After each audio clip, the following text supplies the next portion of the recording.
Aloha, friends in Sasquatch Land, and welcome to another Tuesday night. I hope you all had a great holiday weekend.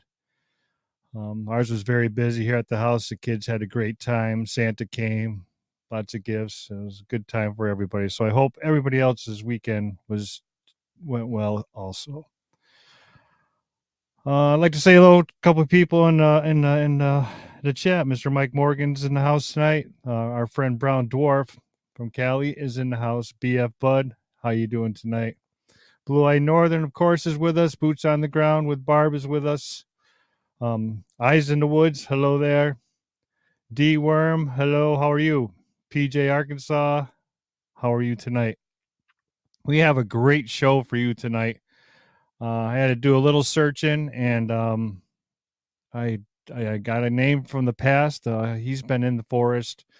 Don't get him run on that, but he's kind of laid back for a little while for about 4 years, and I got a hold of him and asked him if he'd be kind enough to be on the show, and he agreed. But he was backstage, and now he's not there anymore. We're having a little technical difficulties. So until he comes back on, you all know him as Nathan Reo from his YouTube channel, Utah Sasquatch. Rio was one of the first guys I started following when I started in on this. I don't know, 7-8 years ago. He really set the pace. He was really in the woods a lot. He had a lot of boots on the ground, and I called his YouTube videos like they were adventures. It was fun, and it was exciting, and the way he explained things and how he found things, and it was a unique way, and it was a breath of fresh air, I thought, at the beginning. So I'm still waiting for him to come back. His screen is still blacked out. I don't know if he's there or not. So hello, Strangeland, how are you? I'm going to try and click over and see if he's there audibly. If not, picture. Hold on one moment. Rio, are you there? Yeah, no. All right. So he is having some difficulties. He was just here, and now he has disappeared. So hopefully he gets back on soon. He's coming. He's got no picture yet. So how is everybody doing tonight? Mr. Santariga's in the house. Hello, Sharon. Everybody's piling in here. It's going to be a good show as soon as we get the technical difficulties out of the way. Let's see if we can hear him now. Rio, are you there? Nope, he is still not there. Rio, if you can hear me, log out and then log back in. Try that. There you go. So while we're waiting for him to come on, we are now on Spreaker with KGRA. We have 2 episodes up. We have the Mike Patterson interview, and we have the Jay Bachochin interview also. And there he is. So I'll get to the rest of the stuff at the end of the show. Without further ado, ladies and gentlemen, Mr. Nathan Reo.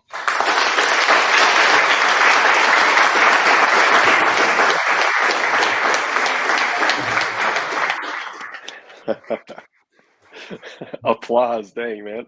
All right, so we got it figured out. You're here, and we're excited.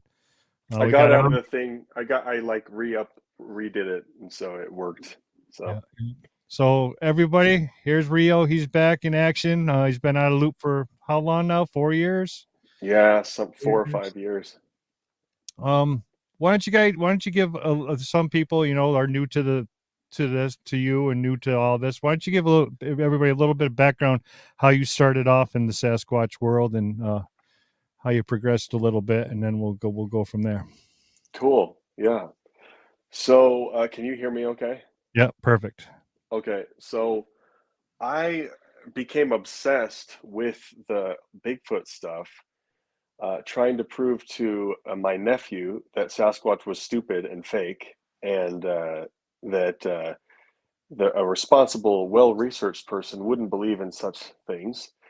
And he said, "Well, you're not well researched, are you?" And I was like, "Oh, touche, good point." So I decided to go specifically and research what kind of stuff, why people were taking Bigfoot seriously, because that was the bizarre thing. How could people take Bigfoot seriously? I didn't, and I used to run scout camps, and so I once in a while I'd hear a scoutmaster telling a scout troop that Bigfoot was real, and I was like perplexed by this. I'm like, okay, snipe hunting, that's okay, Bigfoot stories, that's okay, but telling them that Bigfoot is real, that's like not, I was like frustrated by that.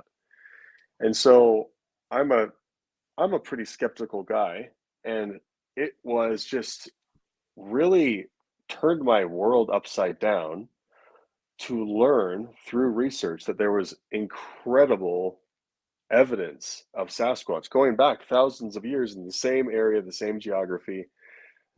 Sightings were taken very seriously. People from all across the spectrum, every demographic was reporting sightings.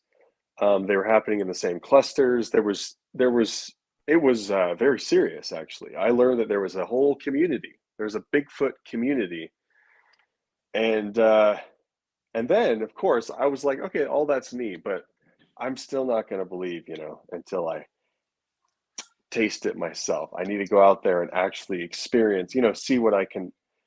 I was like, if there's one or two Sasquatch in the state of Utah, I'm going to find them somehow. How hard can it be? Most of this place is desert anyway. There's like forests clumped together. So I kind of got my land nav mind back out. In the military, I was in the ROTC for a while in college for 3 years. I was going to be an officer in the Army. I was contracted with the Army, and they had us running land nav constantly. I was always, every single day I was up in the mountains doing something with the ROTC, and they taught us about military crest, how to walk on hills, how to, like things that the Army does, that militaries do to stay hidden and all that stuff. And so I thought, okay, I'm gonna just go out and I'm gonna kind of think like land nav. I'm gonna figure, I mean, you can track a moose, you can track mountain lion, you can find where their habitats are, where their ranges are. So I said, I'm gonna go to the place where people are having sightings, and I'm gonna just see where there could be like hidden forest, and I'm gonna go look back there because I'm interested. So I did exactly that, and I started going out at night just to be really ballsy. Started going out at night, no flashlight sometimes, and I was in a weird part of my life. I was addicted to Adderall. I was trying to run a solar company, trying to be a new dad, trying to navigate so many things. I have like no mental health, and so Bigfoot for me was an escape a little bit. And so I'm up there in the mountains and I say, well, I'm going to start putting this stuff on YouTube just for a couple buddies because no one's going to think this is cool or interesting. And I'm completely bonkers, I'm sure, according to everyone. So I'm just going to put this up just for us to throw up videos. It's just going to be a tiny little thing that we're doing secretly, kind of nobody really knows. It's just a weird thing we're doing. It ended up being very interesting for people. And so thousands of people started watching me traipsing around in the woods, and I would talk about the things that I was noticing because I was seeing tree structures everywhere. I didn't know that tree structures were even a thing. I was finding footprints. I was finding way like patterns of how these creatures would move. I was having sightings. 2016, I had. I mean, I don't know where you want to go with this, but yeah, it ended up becoming a whole thing, and I was just obsessed with it. I was so interested. I was so fascinated with this because I was like, you have both sides of the spectrum that are. Can you still hear me? Okay. Yeah, you're good. You're good. I was like, you have both sides of the intellectual spectrum that are wrong. You have science and academia and scholars, historians. They're wrong about Sasquatch because they think Sasquatch is just a stupid, stupid hoax or folklore, pop culture thing or whatever. And then you have the spiritual, religious, superstitious kind of non-scientific side. They're also saying that it's not real. No one's saying that Sasquatch is real. Literally nobody.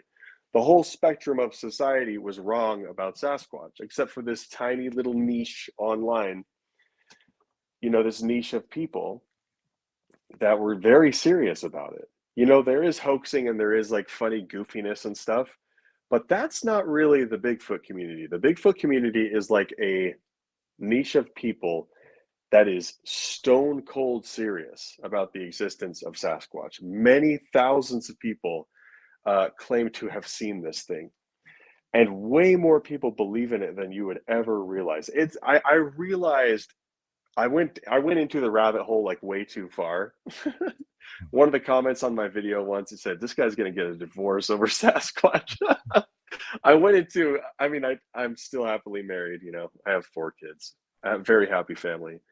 But I went into the rabbit hole very deep, and many people have seen Sasquatch and experienced something hairy, a hairy man looking thing, looking in their windows.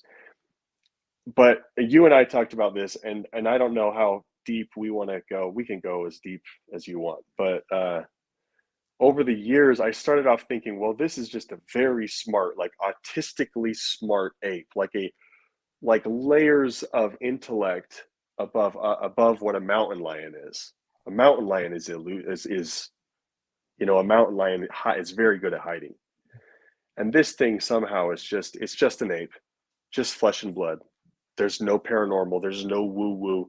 There's no other layer of consciousness about this thing. It's just a sophisticated ape.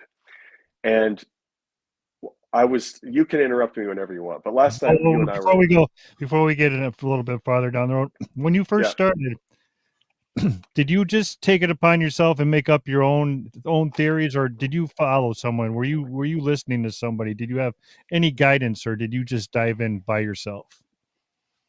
let me tell you a secret, dude. Wes Germer is to blame for like literally all of us, all of us. He's the guy that does he does a podcast called Sasquatch Chronicles. I was listening his podcast. I found his podcast during the research for my nephew. So I learned kind of where to go to listen to the experiencers, people that had actually experienced sightings of Sasquatch. So I ended up totally addicted to this guy, Wes Germer guy's podcast, and that's I just listened to thousands of these eyewitness accounts, and I started realizing, oh, there's like commonalities, you know, waterways, around waterways. If it's in my part of the country, it's going to be above a certain elevation. Generally, that's where the sightings take place. Uh, Very thick alpine forests, you know. So I started putting some things together just from listening. I read Will Jevning. But I read a bunch of Sasquatch books. Will Jevning is a famous Bigfoot researcher. I read his books. I even became his friend. He talked about, he talked about finding them and their behaviors or whatever.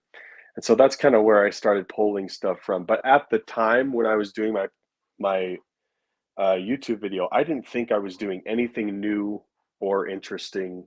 I thought what I was doing was just like run of the mill, boring. I assumed that other Bigfoot researchers had like a way cool, like really effective, like strategies for finding them. You know what I mean? Right. And then I learned later, I talked about following tree structures all the time. People didn't even do that.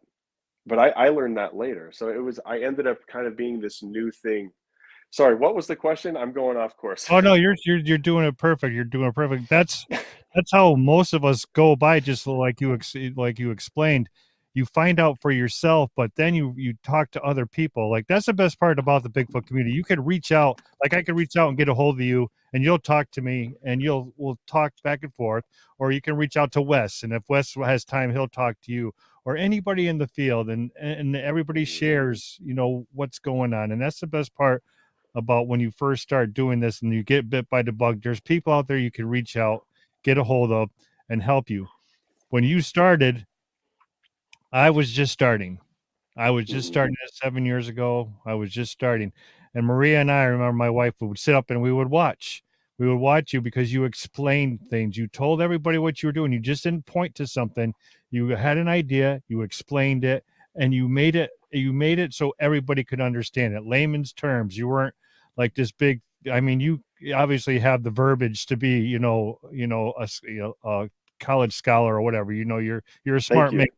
but you put it out there so everybody could understand it, and that was great to have that when you guys just first starting out, and then you start seeing what you're seeing, and then you're like, hey, he's onto something. You find the same structures, or you follow that. The military crest was huge for us.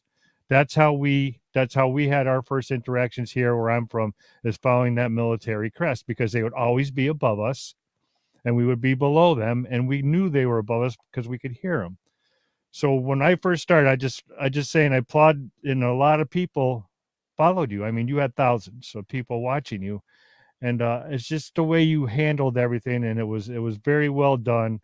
And we learned a lot. I learned a lot from you, and I Thank just you. I I just appreciate it. wanted to get that out. I'm not trying to kiss your butt or anything like that, but No, it's true. I mean, we learned a lot when you first started, and then as it progressed, I mean, even with the monument wallow and all that, that was just insane. I mean, that doesn't happen on everyday basis. You don't yeah. stumble across that stuff, but you did, and you knew where to look for them. And then I forgot what that little guy there. What did you A little call him? kid. The The little little kid. Yeah, yeah, that one. That was the same Yeah. day, right? Yeah. Monument Wallow. Yeah, that was a crazy Yeah. day. You want to give Yeah. everybody a little bit of, if anybody hasn't heard about the Monument Wallow video or the little kid, you want to give them a little piece of that, fill them in on what happened that day? Sure. Sure.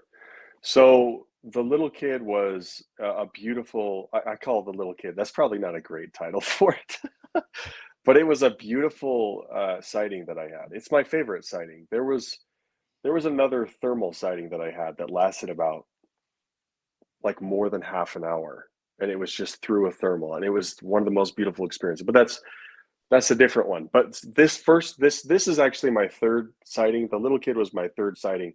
None of my sightings were really good, actually.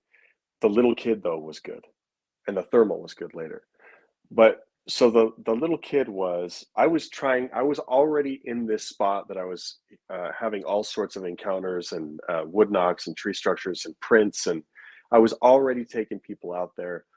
Uh, and I was so this is, I believe it's 2016 when this happened, May 2016 in the spring. I was on an old road that's not used anymore, and I was kind of doing this giant loop. And my dog Callie at the time, she ran up the hill. We'll talk about Callie later. Um, she, she ran up the hill and was wagging her tail and jumping around in the bushes. And I started hearing stomping and breaking and whooping and huffing, and so I knew something was up there other than my dog. And this was so amazing how this happened, because I looked up into the so this is above me, so I'm down on the road, and this is about 30 to 50 feet from me, so close, it's close. And I'm seeing this, what looks to me like a lost child, like a 5 6 year old boy, skinny, wearing black spandex, but instead of spandex, it was fuzz. It was black fuzz all over, like an inch, let's say an inch long, inch and a half maybe. Just this fuzzy little kid, this human looking child. That's immediately, like within a second of seeing this, that's what I was thinking. And so my first instinct was like, hey, hey, are you okay? Like thinking that there's a lost kid.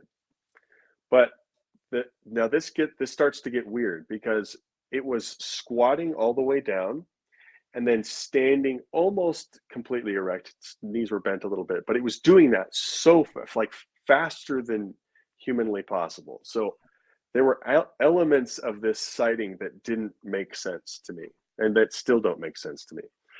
But it was like, you can't even squat that fast. Like gravity won't even let you squat that fast. It was almost like weird, like kind of ghostly looking maybe. Yeah, I've Uh, seen that before on thermal. It's fast. It's really fast. it's very strange. It's very, very fast. Like not, I've compared it to a gibbon. In fact, the little kid, I used to call him Gibbon, because a gibbon is the only thing that moves that fast. But it was even faster than that, though. It was like weirdly fast. So he was squatting up and down. as he was, and he was peeking at me because he was leaning forward and he had his hand. So there's a stick pile, like I assume it's like a blind that they construct to look down, just like an archer or a hunter will create a blind. So he was behind this stick pile. There's no leaves on it, so I can see through it. Has his hand on one of the things, and he's looking up, and he's leaning out, looking over. As he's looking at me, he's flicking his head backwards, like looking at like a child would look at a parent, like, "Oh crap, am I in trouble, mom? What? He's looking at me, mom. Whatever it is. I don't know what he was. I don't know what he was thinking, but he was flicking his head back nervously. Now these are fast flicks, just boom, boom, boom, boom, boom, boom, and he's squatting up and down. So this whole thing lasts, I don't know how long, 3 seconds or something. This is on video, but the video is just trash. It's just, you've seen it, I'm sure. You just see this little black thing. It's so small, it's just a nothing. I mean, it could be literally anything, but you see this black thing going in my video. So he's going up and down, and then, so let me see this. So he turns over his right shoulder. So he's looking down on me. He turns over his right shoulder, and so I get to see his left arm swing out, and as he's running, I see him throw his arm, then throw his arm, and this is boom, so fast. Now, faster than a human. This is definitely not a human. At this point, I 100% know this is not a human. But it's not like it wasn't like traditional Sasquatch either. So I was not really understanding what even this was, like what type of encounter I was even having. Because you picture a Sasquatch going to lumber out at the woods, going to, like a bear, like long hair. Anyway, so this is kind of ghostly. Now, when it ran off, it goes snap, it's bashing and crashing through the woods. It only goes what sounds to me like 50 or 60 feet, and then dead silence. And so I think, oh, well, it's standing there somewhere. It's not there. It's not very far away. So I scramble up the hill as fast as I can. And this is on video too. I'm like, hello, hey, whatever I was saying. And I panned the camera around, and there's nothing there. So that was something that did happen in reality. Like, it happened in my real life. It wasn't a dream. It wasn't something I read about in a book. This is actually something that legit happened in my objective experience. I guess that would be, it was my five senses. And and I could see the hair. So the sun was behind it, kind of, and it was glistening off the side of the head. So it would have been over the left side of the head, the left shoulder. I could see the fuzz. So it was ghostly, but it was also breaking branches, and the light was hitting it as well. And I could see that it was fuzzy, and I could see I could see its neck, I could see its armpits, its wrists. I could see everything articulate. So it definitely was a human thing. The head was a little bit longer and lower set, but I could still, when it turned, it was young. It looked like a little kid. So when it turned, I could still see the gap. I could still see its neck because it was silhouetted by the sky. So anyway. Now when you hit you hit the wallow first before you saw the little kid, and that one you snuck right up on, and he kind of took off on you, and you got a good glimpse of him. What did he look like? So Or when say, because you're looking right at it, and and you're like, okay, I'm going to stay calm now. Now, most people wouldn't be staying as calm as you were. I'll tell you that, with everything going on. So when I came up the hill into what I call Monument Wallow, I call it Monument Wallow because they've kind of decomposed now, but there used to be a ton of gigantic logs smashed together in this weird formation. I called it a monument. And then I call these places where the Sasquatch hang out, I call those wallows, because I don't have a better word for it. So Monument Wallow is what I named that little place. I've taken a bunch of people there, and we've had some amazing encounters there as well. But so I was going up there, on the day that you're talking about in May 2016, and I have my phone out, and I can see maybe, I don't know, 100 feet away from me. I can't remember how far. It's not too far. 80 to 100 feet away from me. There's a tree, and something is grunting and huffing and making noise. And so I look over at it, and I see what looks like grizzly bear fur, blondish brown. And again, the sun is kind of glinting off of its fur, so I can see that this is a little bit longer. But it's the side. I don't tell these stories very often. I haven't talked about Bigfoot for years, so this is weird to bring all this back up. It's But it exciting is. for you and for us. So it was his. So whatever it was facing me, but behind a tree. Okay, so I wasn't seeing his eyes or his face. I was seeing probably what was the very side of his face, his neck, and then I could see that it was a shoulder and an arm, and then he put his leg out a little bit. So there was like this whole half person, or a third of a person, but a grizzly bear person standing there. And so I'm watching it, and I'm also saying, I don't know what to do. Don't know that one didn't show up at all. That one's not even. I couldn't find that one in the footage at all.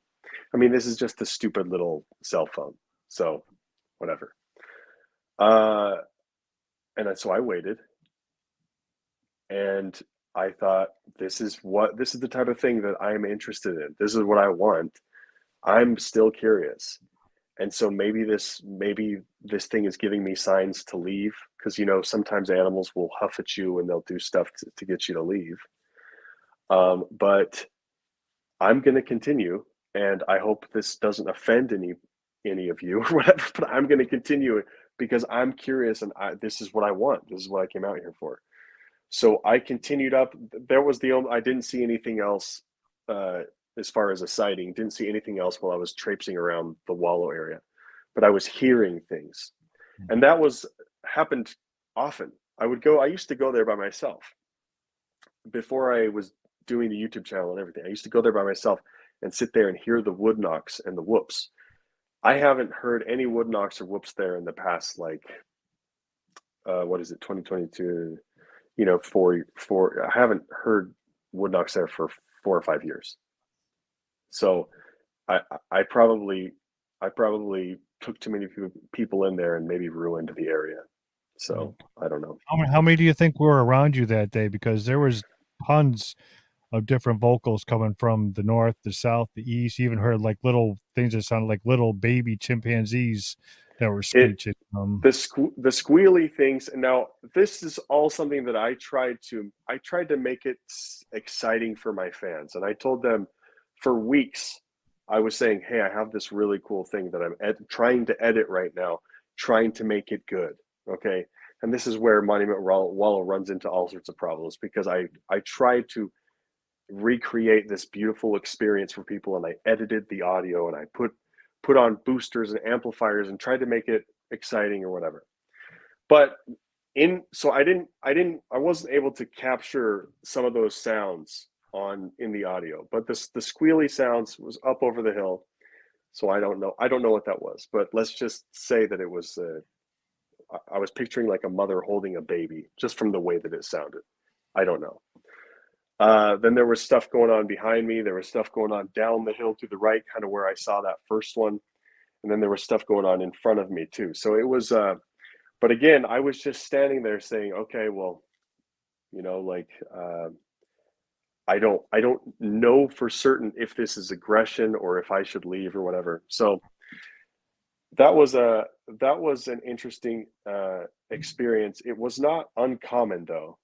It was just uncommon that you capture something like that on film. The mistake that I made is I probably should have kept that type of thing private. I probably should have kept that whole video private, and yeah, that turned into kind of a shit show.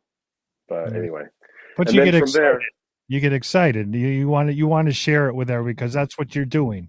You want to share it with everybody, and that's right. Yeah, most people that's right. wouldn't have done it. Most people would have jetted out of that place as soon as that stuff went down. And you're sitting there by yourself. You had your partners with you, but most people would have soiled themselves, or I mean, it was pretty intense. And what made you not pursue any farther? What's clicked in your head not to go towards the one that was behind the tree in that situation?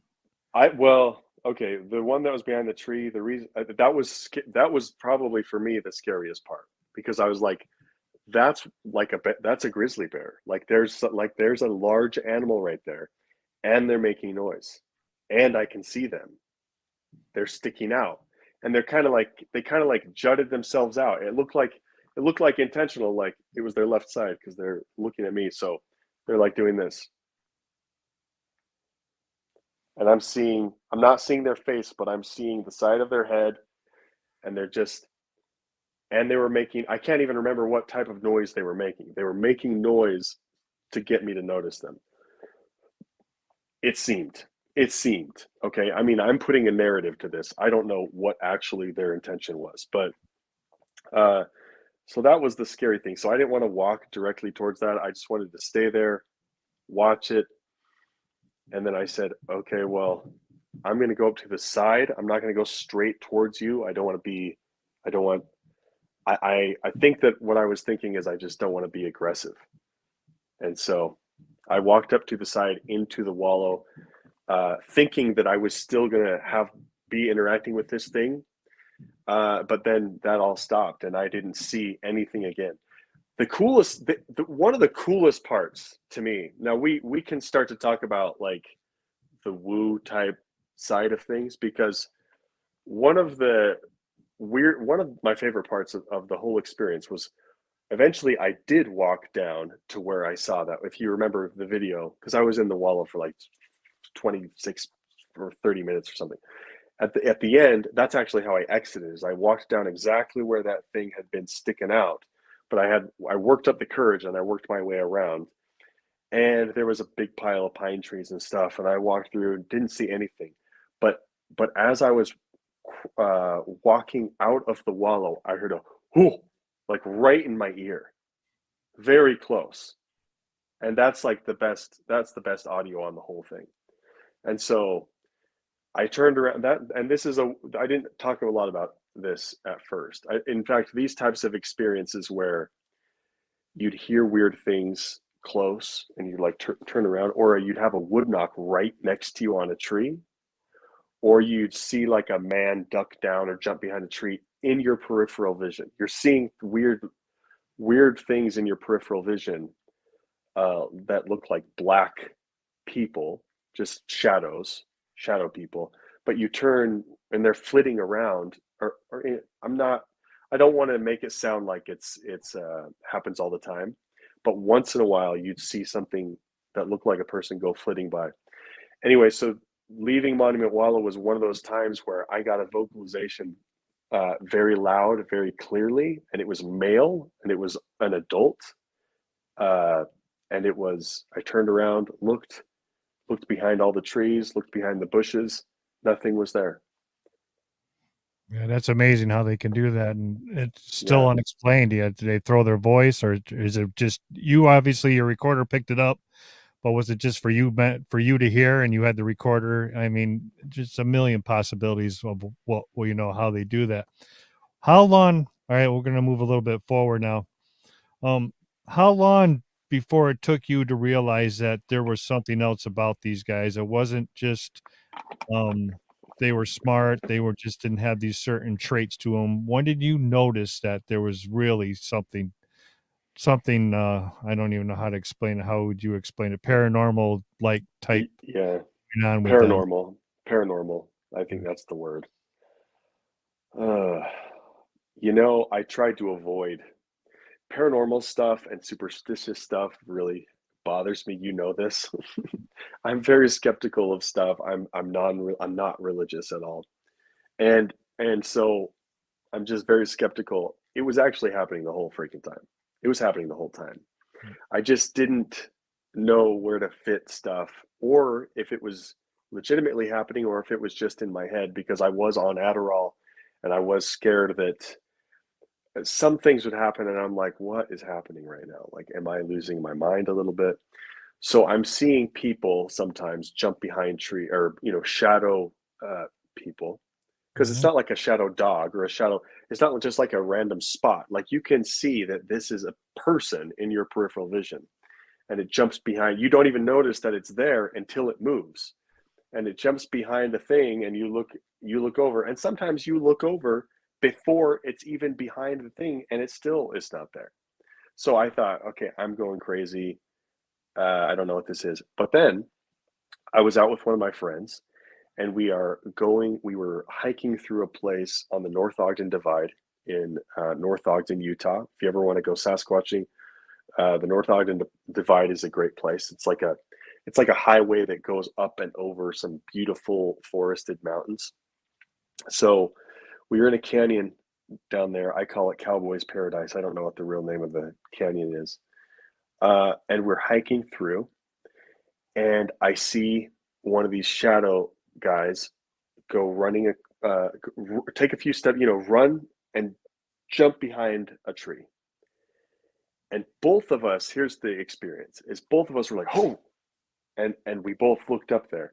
And I said, hey, what are you looking at? Because I'm assuming that I'm the only one that sees these things because I'm weirding myself out. Like I'm in my own head is what I'm thinking. But this guy reacted. He's like, "Oh, did you see that?" And I'm like, "No, did you see that?"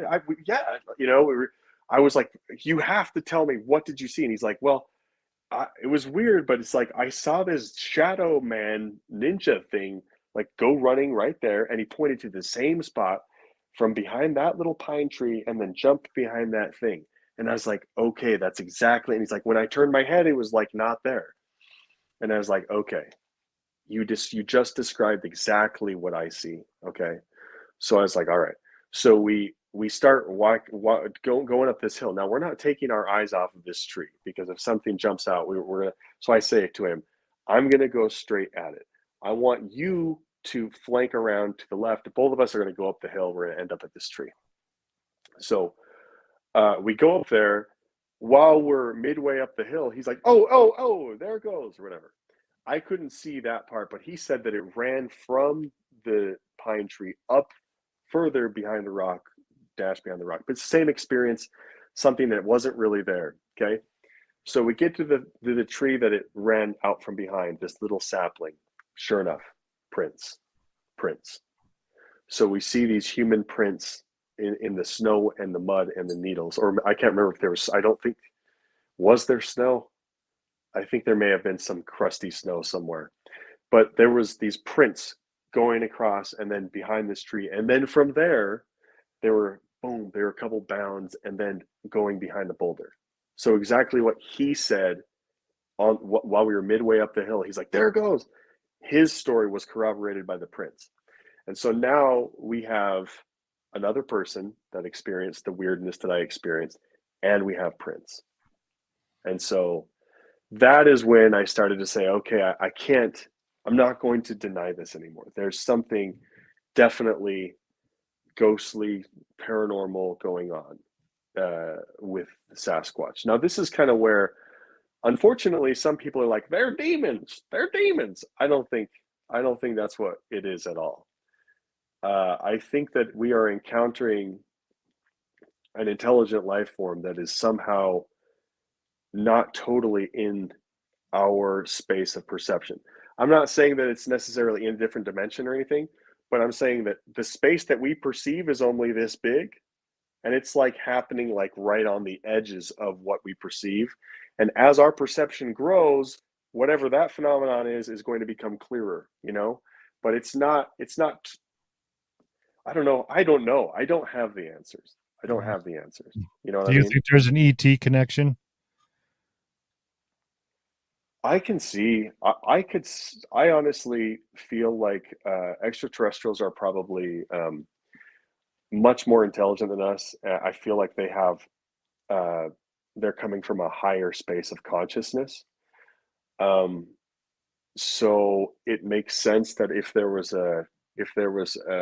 another sentient ape-like creature that was more conscious than humans, which I believe Sasquatch probably is, and then they're more conscious than humans, and then aliens are also more conscious. So it makes sense that they're conscious, that they would be able to have more interface with aliens than we do, because we as humans have a lot of trouble perceiving things. You know, there's very little that we can perceive right now. Does that answer your question? Yep, perfectly. So I So, mean, well, go ahead. go ahead. Finish. People talk about seeing aliens and Sasquatch together. People talk about that. That's a whole thing. Orbs, craft, Sasquatch. Lights Yeah. in the woods, lights in the woods, Sasquatch. Have you Stuff like ever that. experienced the orbs? Have you ever seen lights in the woods?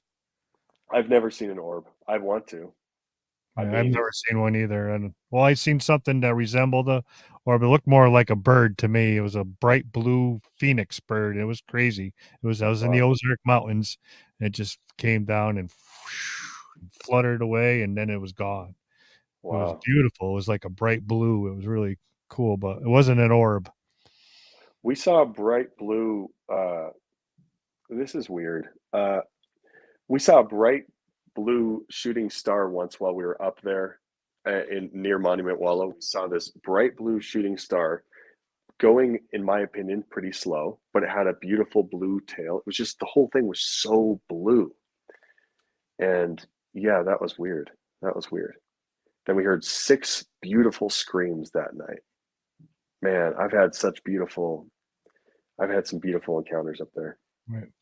Let's get into that. We're almost up on the hour's on. Gonna have to have you back if you come back again because an hour is never enough. But tell everybody what was your favorite and what was the most memorable interaction experience that you had while searching for the Sasquatch? Most memorable? Oh man, I don't even know. I mean, I'll tell you about. I had some. I was so obsessed with this, like to an unhealthy degree. I was so obsessed with Sasquatch. It was just so fascinating to me that I was out there all the time. So I had all sorts of weird experiences. I was literally out in the deepest parts of the woods like 4 days a week. Sometimes it was too much, too much. Uh, there was this one time when I went out into the deep into the woods. There's been a lot of cool stuff, man. We could talk a lot about whatever weird stuff you want to talk about. But there was this one time when I was really stressed. There was just so much going on. And I was losing my faith and all just so much stuff. And the business was failing. And um I was out there and I got this very, let me say, like, I'm just going to use my own words to describe this, like very grounded, very friendly, very familiar. Um, it just it felt like it came from something very natural.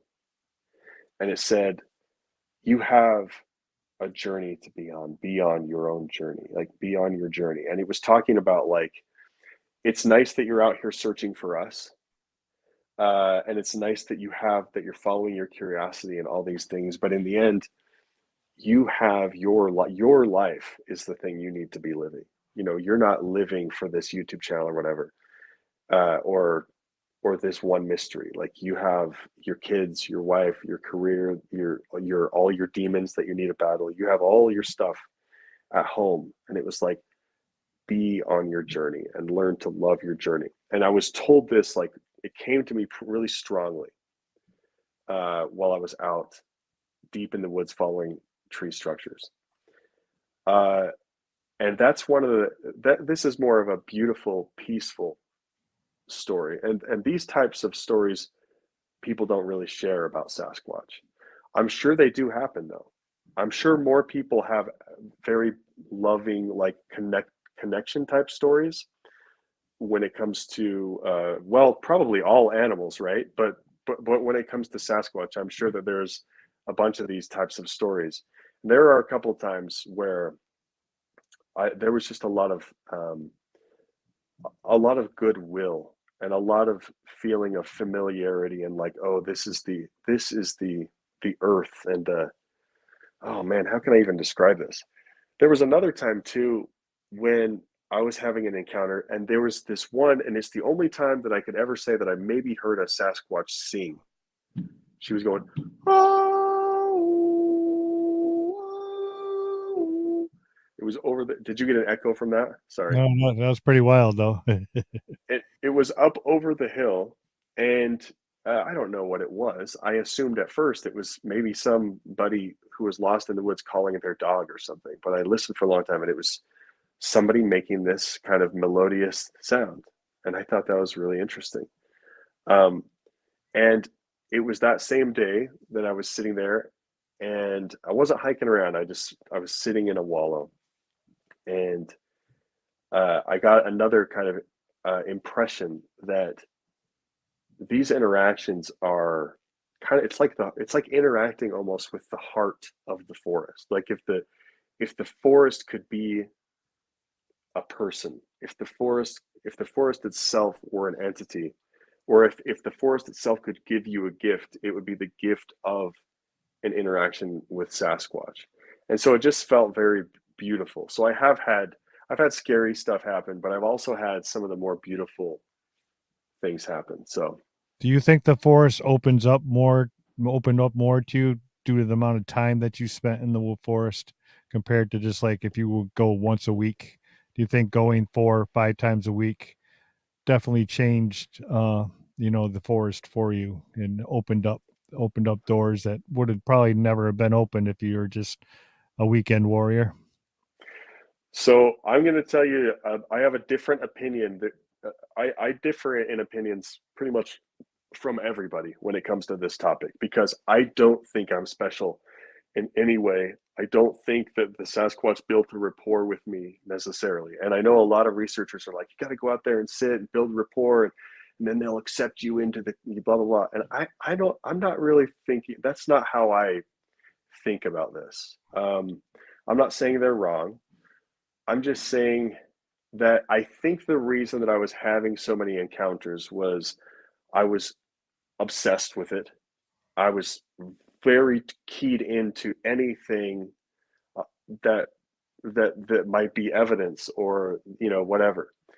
And so I was highly just aware, and I was waiting for any type of interaction. And so when I would when I would get wood knocks, like maybe other people get wood knocks, but they don't know what it is and they just don't care and they walk through. And then when I hear the wood knock, I'd go up and then I'd find a structured trail to follow, and then that would lead me towards other stuff. And so because I was so obsessed and because I was willing to be out there alone or just with my dogs following this stuff, it was just the curiosity. What I'm saying is it was the bubbling curiosity on my part that allowed all of the interactions. It wasn't because I was special or gifted or because I had a spiritual gift or a spiritual connection. My connection, I mean, I don't know. I I'm assuming I didn't have a special connection with them other than I was on Adderall and I was you know. Anyway, does No, any you of that don't. make No, sense? no. I feel the same way. When I went to the forest, I have a special connection. I just had my first whatever you call message sent to me. I had a name came to me with a face Oh yeah. one night, and I'll tell you about it after the show because this is your show. And no, I believe 100%. There's many people out there that I have come to realize in the last couple months that are having the same things go on out there. This is a whole new, there's like an enlightening going on in the forest. These people are finally starting to realize that these guys aren't just tree knockers, apple pickers, I mean, sleep under a tree. These there's something to them, and there's something special to them, and they're starting to let more and more people know what's going on. And that's how I Yeah. feel. That's my opinion, and it's not um 100% true, but I feel the same way you do. I think you build a special relationship with the forest, and the things in the forest know that, so they reach out and grab you and Yeah. take you on a ride, because we've had great Sasquatch experiences here, and I'm in Northwest Connecticut, and people would never think that would happen here, but it happens 100%. We get whistled at, we get stone throws at us, and we've had a lot of cool stuff go on. Why You don't you? know, but Oops, go ahead, well, go ahead. going off what you said, like it's almost like, well, here's maybe another theory. Like if you can get to a place where you're just literally bubbling with curiosity and you're not lacking for energy because you're so damn interested. You're so interested, you're so curious, and you're just there's this enthusiasm and like happiness that especially for men being in the woods. There's this like excitement to it. If you can get into that space where it's called flow, and it's actual a term in psychology. And if you can get into that space, maybe that is the connection. Maybe that is the connection where you're going to start getting interactions. I don't know this, but that could be the thing. So rather than tapping into Sasquatch necessarily, you don't have to be psychic and reach out and connect to some Sasquatch. Rather than tap into the curiosity of it. And that's going to be the thing. If you want to get to a sweet spot where you're going to start having encounters, because I was so I was so obsessed and curious about it that I didn't even care that my legs were sore. I was gonna get up to that forest because that's where the and so I would have blisters and stuff, but I didn't care. I was having fun. And if you can get to the place where you're not seeing it as hard work, like, oh my God, I gotta get up that hill. People would go out with me and they're like, dude, you're such a hard worker. And I'm like, this is not hard work. This is play. This is what I'm doing to get away from hard work. Right, right, right. This is Okay. play. And if you can get to a point where you're so into the the curiosity of it and you're driven by the play and the flow and the excitement rather than seeing it as work, because some Sasquatch researchers go out and they see it as work, and they're going to set up audio, they're going to do tree knocks and screams like the BFRO used to do or whatever, and then they're going to have beers around the campfire, and then the next morning they're going to check their stuff and see if they heard any screams to me, I'm like, first of all, that's boring as shit. I don't want to have. And can I swear on this podcast? I'm sorry. Well, it's too late now. It's all right. Sorry, man. It's all good. Sorry. I'll edit out No, that. it's all. I'm You're sorry. good. You're good. It's just too boring. And I went out with a BFRO guy once, and he's like, "Dude, you work the bush. You actually go into the darkness, and you go around and try and follow the stuff." And he's like, "It's kind of scary being with you." And he told me, he's like, we just drink beers, we set up this stuff, we set up motion sensors around this and that, that's all we do. And to me, that feels like work. I want interaction. I want it to be personal, and I want to be out there moving my body. And so if you can get away from work and get into curiosity, then I think that's the best way to tap in, honestly. No, I agree with you. It's your vibration. Yeah. It's your vibration level and everything. All right. So before we go any further, why don't you tell everybody what is Nathan Reo's plans for the future with Bigfoot? um, I would love to. I don't know if we talked about this yesterday or whatever, but that was one of the funnest things I've ever done. And it was so weird that people liked it because it was just me, my personality. I'm uh I'm on the autistic spectrum, so I mask a lot. So I never let people see that weird, quirky side of my personality. But when I filmed it and put it on YouTube, that's what people loved. They loved the stuff that I was masking. And I was like, "Oh, wait a second. People love the natural real me? Like that's weird. I didn't know that." So it was a learning experience for me, and it was one of the funnest things I've ever done. And so I would really like to do something, not just Bigfoot, because for me that's too small of a niche, and I got bored of it. I want to do paranormal stuff. I want to come back somehow. I want to do something. So I'm just kind of waiting for the idea to crystallize. But I would like to come back and do like a Utah Sasquatch thing again. Yeah. And then people have been asking that it sounded like you were done, and I'm like, I'm just going to keep on waiting, and then I'm going to hit the question up, and then everybody tells. So he's not done. He just wants it. He wants to go out and tell the truth. There's more to it than we know, and it opens up a whole bunch of other doors and it makes it exciting again. And you don't get like the Bigfoot when I first started, like I got to year 3, year 4, and it kind of got, it kind of got monotonous. It was like the same thing. You're looking at the structures, you're looking at the same thing. But when I had that incident in the Green Swamp and things went haywire, it opened up a whole nother aspect to what people talked about, but I didn't believe. But ever since then, it's just Yeah. exciting. It's exciting again. So I think that's what you're looking for. You want that excitement and have that Yep. back. Yep. So we didn't even get a chance to. Oh, Barbara's finally, or Barbara Isles is here now. She said, "Hey, Rio, Chris, I'm late, but I'm here." It's fine. But we're gonna have some questions for Rio, all in capital letters, and I'm gonna have to have you back because we didn't even get into Project Go and See. We didn't get into that because that was an amazing thing that you did. You challenged people to get out there and do it yourself, and take my advice, go out and do it yourself, and that's what Project Go and See was all about. And we even talk about that tonight, or there's so much more. So I'd love We to can have you. talk about anything, and I'd love to come back. This is Yeah. fun. Yeah. So we're gonna take some questions in capital letters, Okay. and here's the first one. We got it from Be Kind. One sec. Just read the question. I can still hear you. One sec. I'll be Uh, back in 5 seconds. uh, we'll hold on. Be Kind. We'll get your question on. So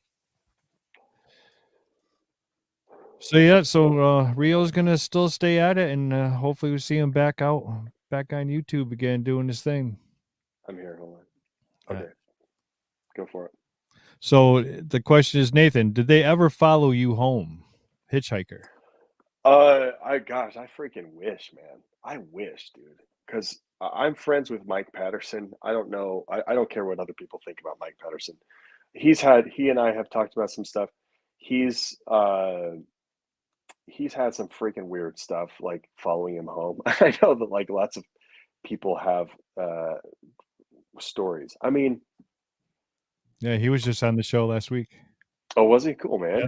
Yeah, I like him. I Yeah, like he's Mike a good guy, Patterson. and I believe him. I don't care what anybody says. I believe him 100%. I'm behind him because I just don't think you can fake those vocals. I just can't.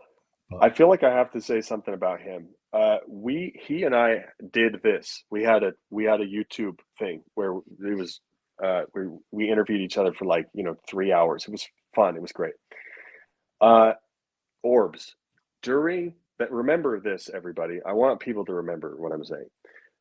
During that video broadcast, uh, an orb came up and like bounced off my shoulder, and I didn't believe in orbs at the time. And so he told me, he's like, "Bro, there's orbs in that here. There's an orb in that video." And I was like, "No, man, it's just dust." And he's like, "Okay, I'll just back off. Like, I'm not going to try and convince you."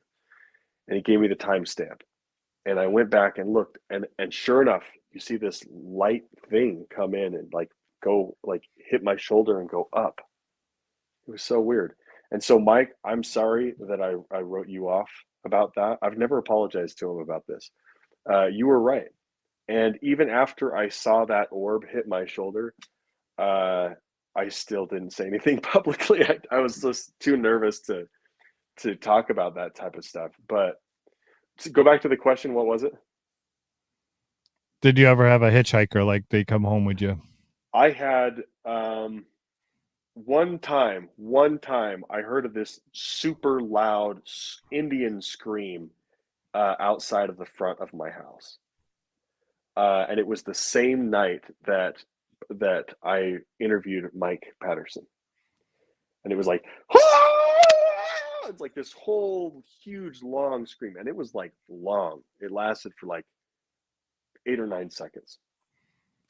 And so at first I was thinking, oh, this is weird. My neighbors fight a lot, so sometimes you hear stuff. So maybe, but it was so loud, almost like a police siren. I was like, that's obnoxious. And it wasn't stopping. And so I got up finally, opened the door. By the time I opened the door, it had cut off. And I looked around. There was nobody there. The whole neighborhood was silent. That's the only time that maybe I've had a hitchhiker. Okay, Yeah. I'll answer I swear I'll do this faster. I'm sorry, man. Oh no, it was good because I had him on, and there was a wolf howl during the whole interview, It just kept on going, Wow. woo. And then he talked about Neff learning how to say flower. And then when he said Neff learned how to say flower, and he's so proud of himself. And all of a sudden we heard, he. Just, I Oh, mean, weird. people in the audience heard it. People reviewed it afterwards. They hear it. It was Yeah. crazy. And then I was doing Snow White one time, and she was talking, and all of a sudden something slapped the side of her house. And after the interview, she went outside and put a flashlight on it, and there was a big handprint right on the side of her house. So that I was love two. you, Snow White. I love you, Snow White. I love you. I always have loved you. You're Yeah, great. You're such a great person and a great channel.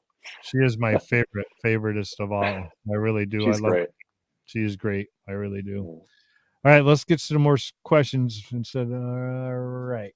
Now here's the one that um this is going to be tough for him, and he said it was okay to ask this question, so we're gonna bring it out. Digger Digger dog, dog. do you still have the dogs? Okay. Yeah. Let's talk about it. That's fine. That's fine. Okay. Callie died. Callie is the girl. She was a little bit smaller and she died. Alfie is still with me. Alfie is oh my gosh. So 2012. They were born 2012. And so they're 10 and something years old now. And golden retrievers don't live very long. They have really bad health problems and heart problems and stuff. So Alfie's like in pretty bad shape. I can't even take him up into like big hikes anymore. His left arm is starting to bow out, so he walks like this. He's in a lot of pain. Um, but Alfie's no longer with us. I'm making sorry. Callie is no longer with the female is no longer with us. And I told I told Chris uh, during our phone chat yesterday that how she died. And I'll go ahead. I'll share that. It was a drowning accident, and she had a. I don't know what it was, but I'm assuming it was a tumor somewhere, maybe in her inner ear or something. And towards the end of her life, she was tilting her head, and this is like the last 3 months of her life. She was and the tilt gradually got worse. Okay. And to the point where she would walk in circles, and sometimes she'd just fall over. And she couldn't catch food in her mouth anymore. And when we'd throw a ball or whatever, she's like running, she's like trying to run strange, like you could tell she was straining. And there were a couple times when she'd jump in the water because golden retrievers love water, swim around, but she would start spinning. She would just barrel roll in the water. She just couldn't. She did not. Clearly, she didn't have a good equilibrium. I did take her to the vet several times uh, to try and figure out what it was, and talked to several vets, and they said it could be something that is terminal, could be a big tumor, or it could be like an inner ear infection, and maybe it will go away. But like it anyway. That's all to lead up to this. I felt like she was suffering, and I felt like maybe it was her time to go because there was just too much suffering. Um, and so, not that I wanted her to go though. And so we were on a camping trip, and I kept her away from the water the whole time. I wouldn't let her get into the water. I'd only let her put her paws like just barely on the bank. I wouldn't let her get in the water. And every time she'd get out, I said, "Callie, get out, get out," because I know she can't swim. But it was at night, and her and Alfie snuck down to the water while nobody was paying attention. And I was trying to keep a close eye on them. So I have a lot of guilt actually around it. And then I was like, "Where are you?" And then there was this whole thing, and it was an awful experience, and we couldn't. Oh, it's horrible. There's more details to it, but I'll leave out that. But I found her. I had to find her with the next morning. I had to find her the next morning. I searched and I was freaking out, and I was searching in a kayak with flashlights, and it was awful. Um, she's buried in my backyard, and that was hard for me. That was very hard. I yeah, she was my best friend through homelessness, through addiction, through having children, through getting married. She was my only like anchor to reality. So that was tough. But let's talk about the other part that we talked about. Yeah. Um, Oof. yeah, this is kind of an emotional train that we're on. So, uh, Callie is very loving, and for the next like 2 or 3 weeks that she was around, or that after she died, first of all, I was feeling comforted. I was feeling that she was there saying, it's absolutely okay. I was feeling comforted right here. Um, she was saying, don't turn this into a guilt thing. Don't turn this into a guilt thing where you're blaming yourself for my death and all these things. And I would hear her claws on the concrete outside, just like with Alfie trotting around. By the way, there's a sad story with Alfie. He just laid there for a couple days, laid there on the grass, staring straight, and he smelled her. He smelled her body when I pulled her out of the lake, and he comprehended that she was dead. And I was just sporadically crying, and so we ran out and got another dog,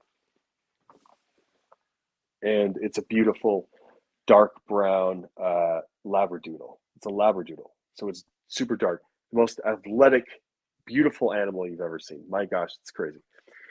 So we got that as a puppy just for Alfie. So Alfie was comforted, and that really helped Alfie.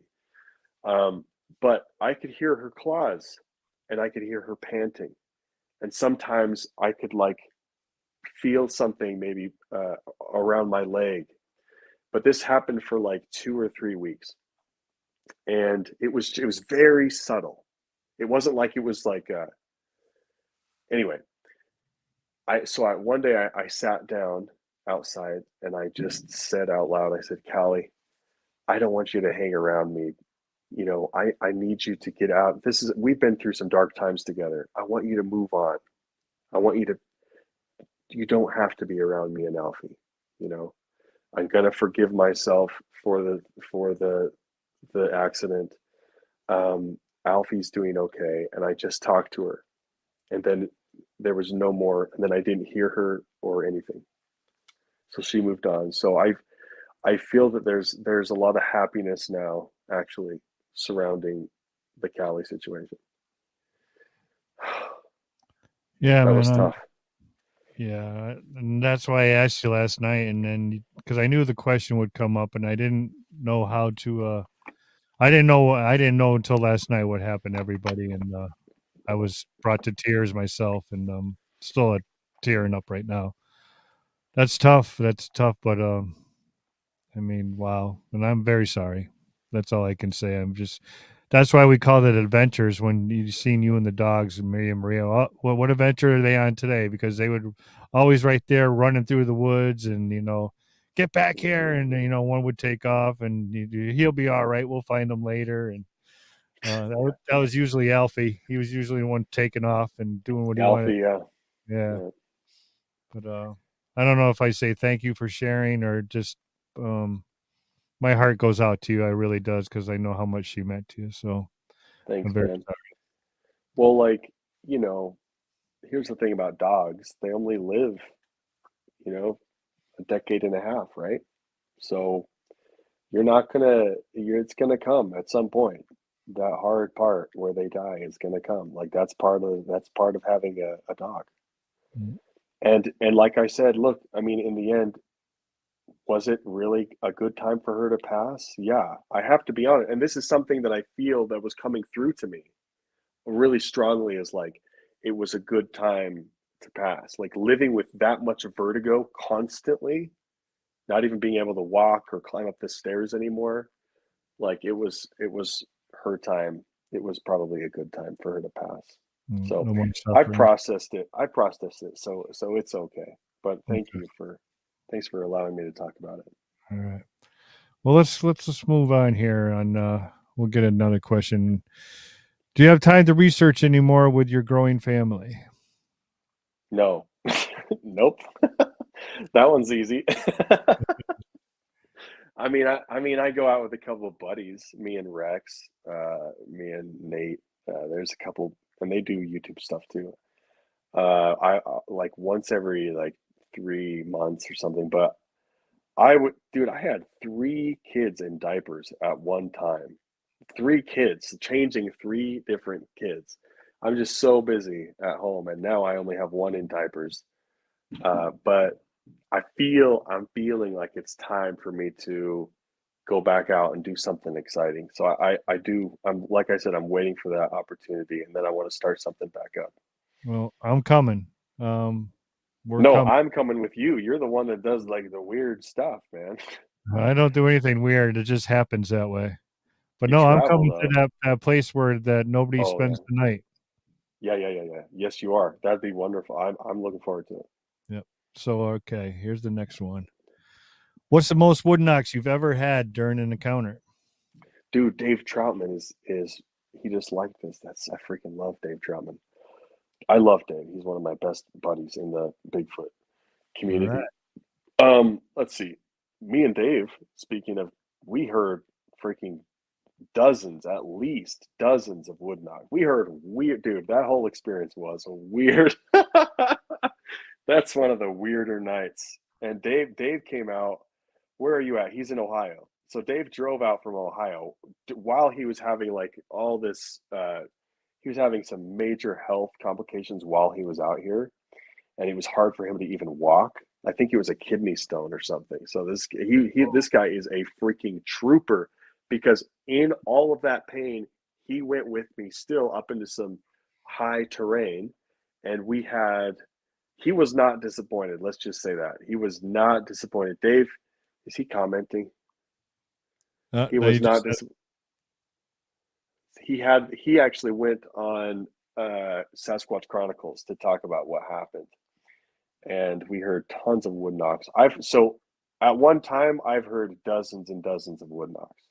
But usually what happens is when you go out and you're in the right places, you put yourself in the spaces because I very much believe that you should put yourself physically in the spaces, and maybe there's other ways beyond that to communicate with Sasquatch or something. But what I did was physically put myself in the spaces, and so we were doing that, and we were hearing chanting. We heard laughter. None of it was in English. It was in a rubber. It was fascinating.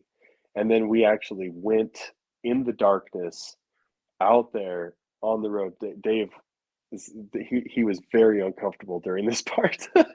But I said, Dave, I said, just whatever you hear, just let it happen. Don't freak out. Just stay. Just let's. There was three of us. It was me, Dave, and I can't remember the other guy's name. And we go on this dirt road. No flashlights. I said no flashlights because I didn't want the interaction to stop. Sometimes if you're like, hey, whoop, and you start doing obnoxious stuff, like you start whooping, and it sometimes just stops the whole thing, you know? And so we walked down onto this dirt road and we hear things like, what was it, Dave? He could be in the comments.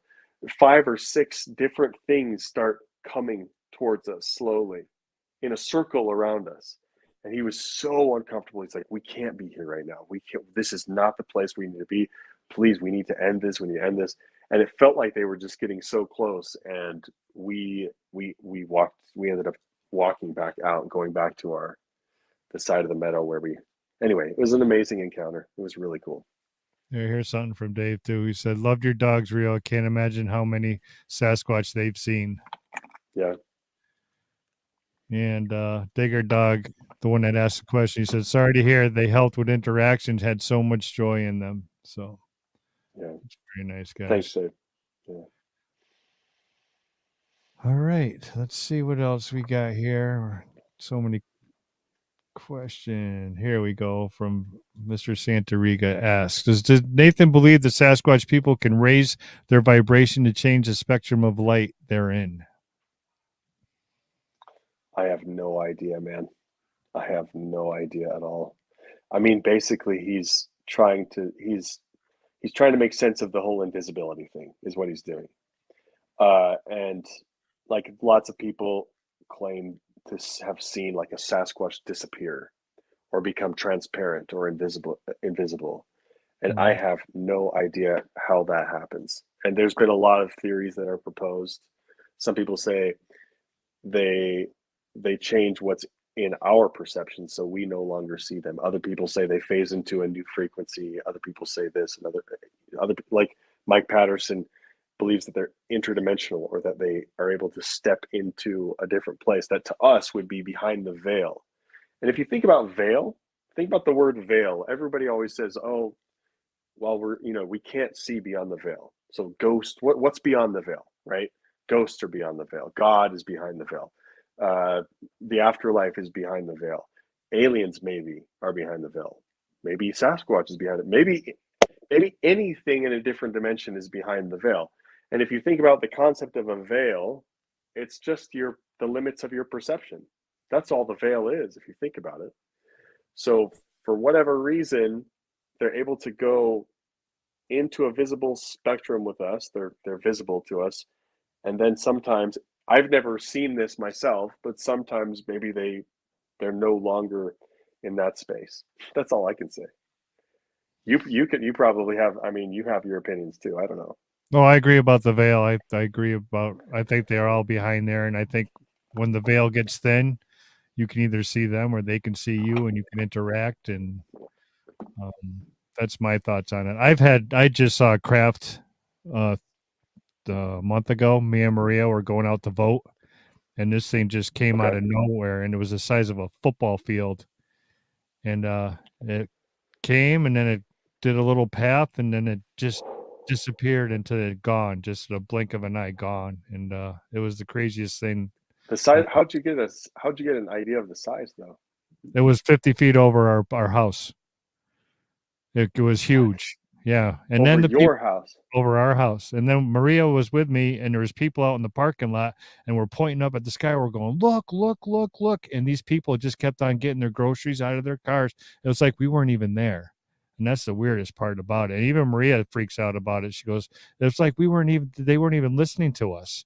And this thing was huge, real. It was huge. It was unreal. That's weird, dude. That's crazy, man. Wow. Yeah. I'm definitely getting more interested in alien stuff. That is for sure. Yeah. I have who's coming on the show? Katie Grabowski.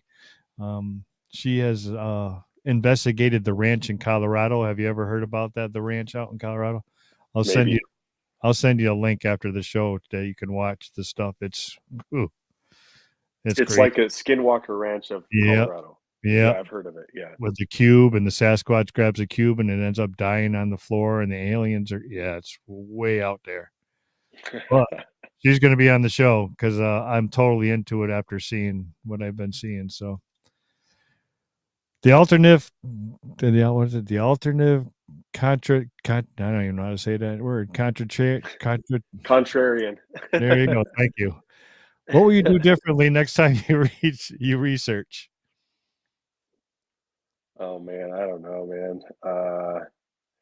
I let the drama, the drama was weird. I had no idea. We talked about this. You and me talked about this. I would react differently. I didn't realize there would be so much visceral hatred towards me for sharing my thoughts as I walked around in the woods. I never intended ever for my YouTube channel to be like a Bigfoot researcher. I never tried to be a Bigfoot researcher. I didn't realize like the way that the public would like interact with me and how they would perceive, or how I don't know. But now I'm more experienced, so I would be less invested in negative responses.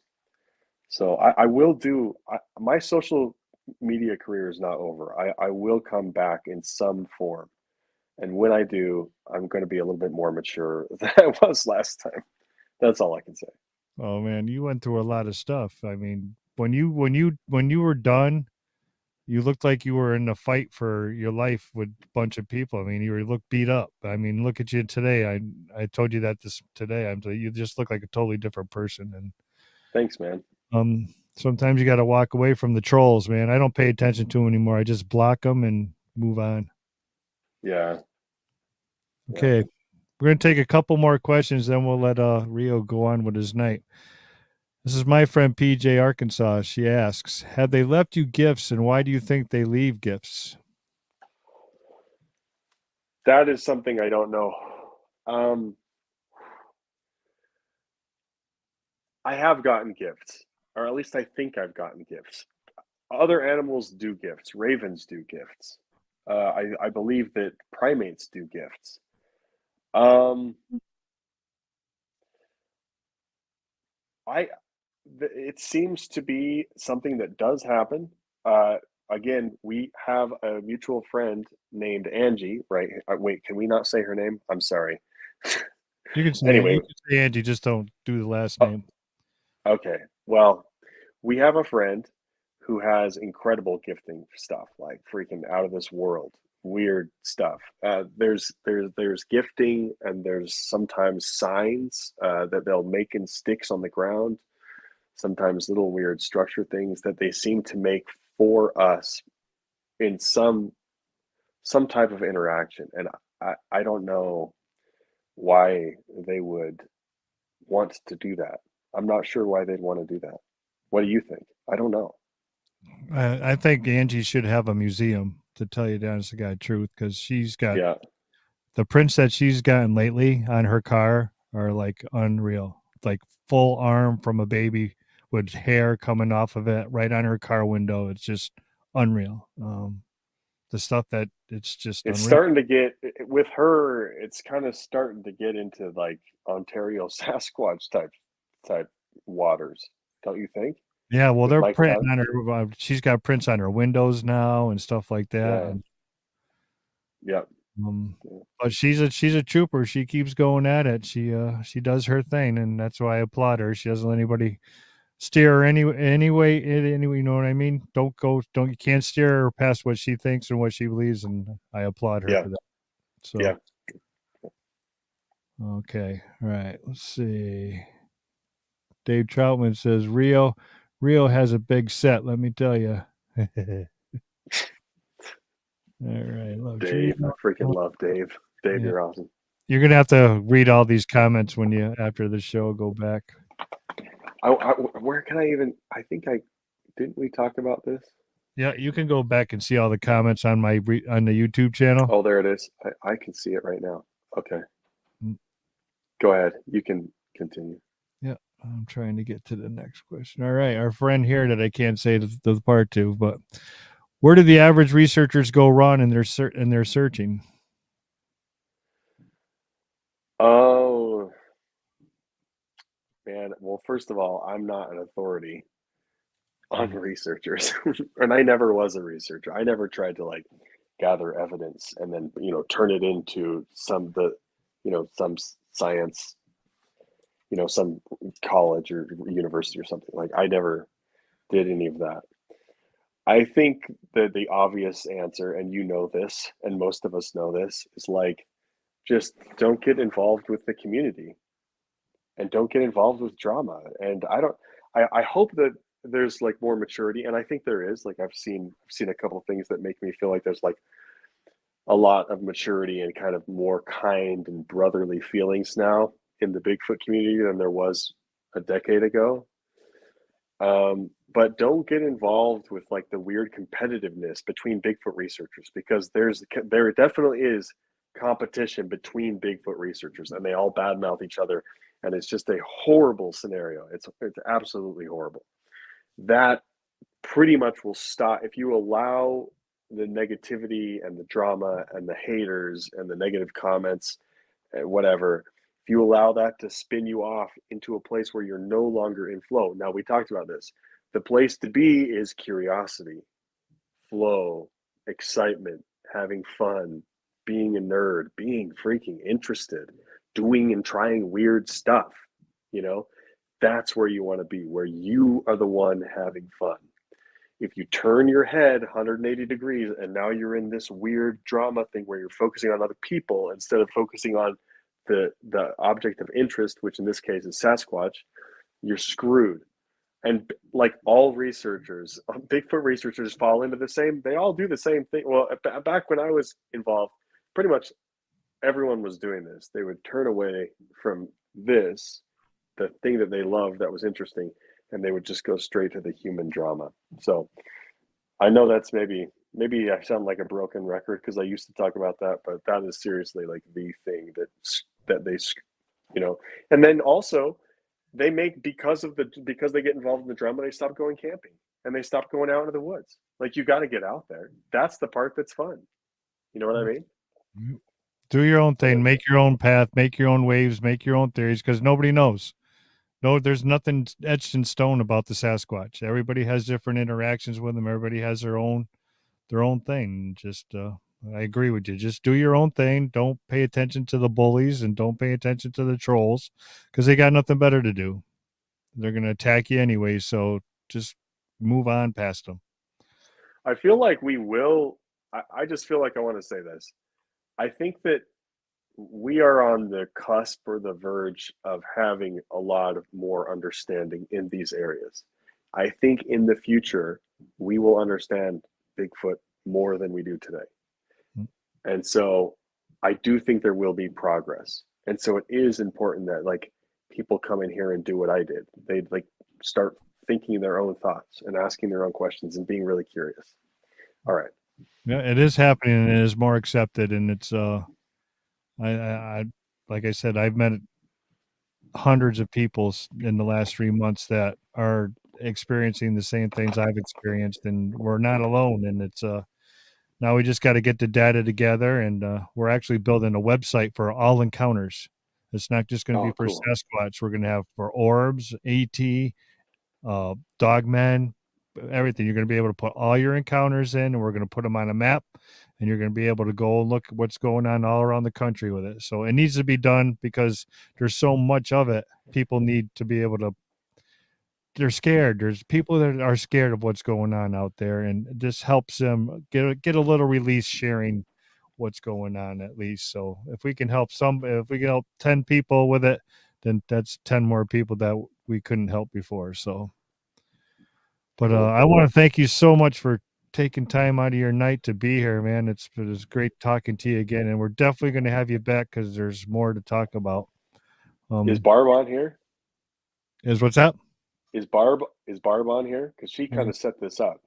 This is all her, man. yeah, yeah. Thank you, Barb. And For you. let's see No, if she's. thank you for reaching out to me. And I mean, the fact that there's people still out there that know my name and care at all about weird stuff that I've done means a lot, man. And so thank you. Thanks for asking me to come on. Yeah, Barb's still here. She says yes, she's here. So yes, thank you, Barb, Yeah, for thanks, Barb. everything. And Barb says she's gonna break into the camp with us for the trip. She wants to come too. So That'd be fun. yeah, we'll have to we'll get it organized and we'll do it. And then so I'm I'm gonna gonna. make sure that when you come out here, man, I'm gonna make sure that I take you to some scary stuff, dude. Yeah, well, I that's why want we're coming. I want you to be emotionally traumatized when you leave this place. I probably will be because I'm still freaked out. My first interaction was one huffing on the side of my face a half inch, and I felt the Oh, breath I had felt its breath on the side of my cheek. That was my first experience. Yeah, he was jeez. right above me in the tent. If I looked up, I would have been able to see it, but I couldn't do it. I couldn't do it, and he came down into the tent, and look at my hair standing straight up on my arms right now. Yeah, And man. he Yeah. came, man, that was my first experience. So I'm still a little shaky. I'm not this super experienced guy. I'm still, I mean, I have lots of experiences, but I am still like confused and curious Hmm. about this. And one time, I think it was a rough night. I think my wife and I got in an argument, and I would just drove 3 hours north to Tony Grove. It's like this high mountain thing, and I was so frustrated. I threw a pad on the picnic. I drove into the campground. Beautiful Tony Grove. No one's there. It's the middle of the week. It's like Tuesday night, and throw a pad on the picnic table and put my sleeping bag there and tie my dogs up and then under the picnic table because this is a campground. And I just lay there and I'm surrounded by super tall pine trees. So I didn't bring any food, didn't bring any flashlights, just my sleeping bag and a pad and a pillow. and I just wanted to lay in the dark and like free my mind, ease my mind. But while I laid there in the dark, wood knocks, whoops, and then branch breaking.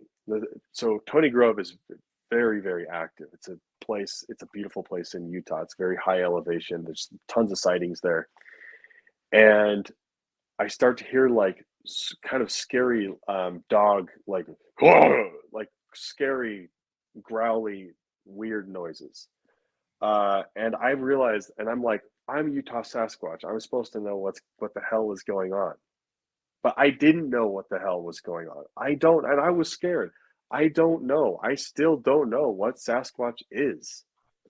I still don't know. I know that it's something, and I know that it's real. But I'm like, what if something comes, like, goes running through? My dogs are tied up, so they can't chase anything, and they're uneasy under the table, and I'm vulnerable. I don't have any weapons. I don't even have a flashlight. Something could run through and just like hit my sleeping bag, or something could throw something on me. I don't know what's going to happen. So I don't have some beautiful spiritual connection to these things where I understand them. There have been times that I've had beautiful experiences, but there have been other times like this where I'm like just as scared as anyone else, and I don't know what to do. So anyway, take that for, I don't know what that means, but I just wanted to share that story. Oh, that's awesome. Thank you. Thank you. So, yep. Well, thank you. And Reo's going to be on KGRA next with Oh me yeah, that's right. in a couple weeks, and then we'll have him back again, definitely on here, because there's so much more to go through. I just want to say thank you to everybody in the chat tonight for keeping it cool. You guys were all top notch. You were all grown ups, and I really appreciate that, because I have the best moderators, I think, on the planet. They do a great job, and I couldn't do this show without them. I really couldn't. So I applaud you guys. So I'm going to put you backstage, my friend, and then we'll talk in about 5 minutes. I'm just going to say goodbye to everybody, and then we'll move. Then we'll talk on. So, ladies and gentlemen, Mr. Nathan Reo.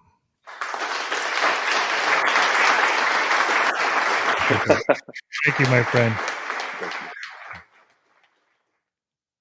All right. What a show. What a show. It was so nice to see him. He looks great. And I'm always happy for people that look great and not all burnt out like he did the last time you all seen him. Again, I want to thank you all for keeping it cool in the chat room. And we got some good guests coming up soon. Brown Dwarf is going to be joining us very soon.